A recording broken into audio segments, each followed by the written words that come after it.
જોતા મને એમ લાગે છે કે 7મી તારીખે મારે વોટ માટે અપીલ નહીં કરવી પડે, તમે પોતે જ નક્કી કરી લીધું છે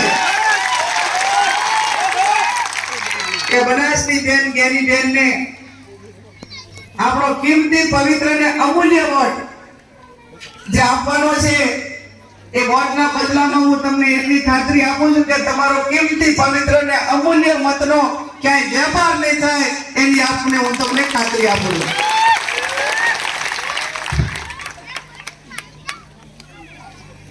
ખેતીના પાણીની મોટી સમસ્યા છે।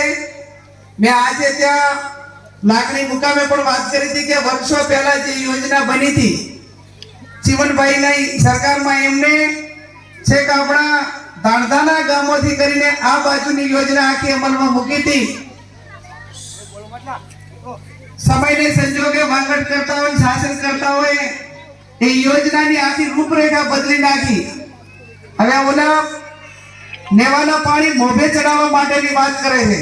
હવે આ બાજુ વાવ તાલુકો હોય કે સોયગામ હોય એનું પાણી પાલનપુર ના આવે, પણ પાલનપુરનું પાણી વાવ સોયગામ કે ભાભર જાત, પણ એમને જે તે વખતે યોજનાકીય રીતે ભૂલો કરી અથવા તો એમની ઈચ્છા શક્તિ ના હોવાને